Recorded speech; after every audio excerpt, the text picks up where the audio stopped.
of the reasons why the life of Abraham is very key,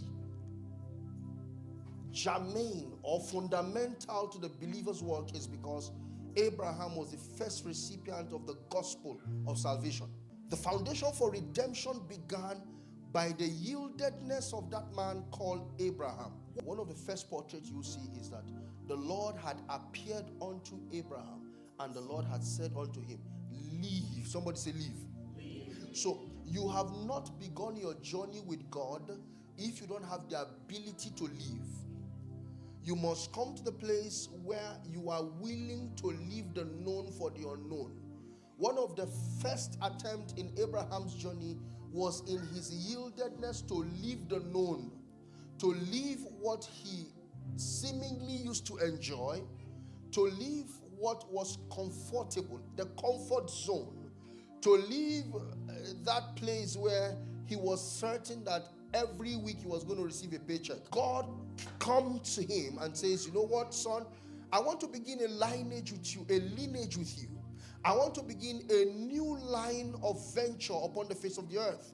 And for this venture to really, really, really dig down deep and find expression the way I want it, I will have to bring some certain instructions to you. You see, as we journey, as we transition as a church, you need to understand that God is going to call you out of your comfort zone as a church and as a people. There is no way you can come into the maximization of what God has said to you as a people, to you as an entity, if you are not willing to follow the instructions of God up to date. You see, we do not live by explanations as Christians. We live by instruction. We live by the instructions that God brings to us. So God, in his bid to start a new line, God in his bid to open up a new production center upon the face of the earth, which is to have a man that he will be able to beat his chest to say that this man is obedient to my cause. God said to him, you need to leave your father's house, you need to leave your country, and you need to leave your family. Now, that is, if you want to look at it, how do you judge that kind of God? God looks at you and said, you have to be fatherless before I can be your father. Your father is not dead, as it were, but you need to leave your father so that I can be your father. Okay?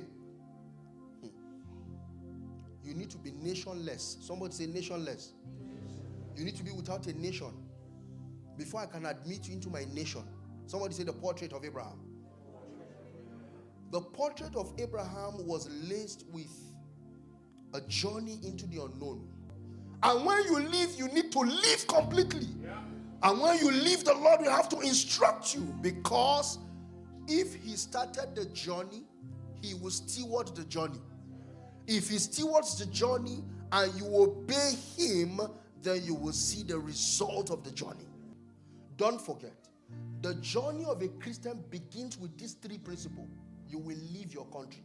You will denounce your physical country to be able to come into the government of God. You will denounce your physical government. You will denounce your family, not because you hate them, but because you remember when they came to Jesus and they said your families are looking for you? What did Jesus say? He said, who are my brethren? They are at the door? No, they are not my brethren. And I'm not saying that in a very derogatory manner. I'm not saying that in a disrespectful manner. I'm just teaching you what the Bible says. The Bible says there is a friend that sticketh closer than a brother. I no longer call you servant, but I call you friends. Because a servant knows not what his master does, but a friend is open to the opportunity, is open to the burdens of his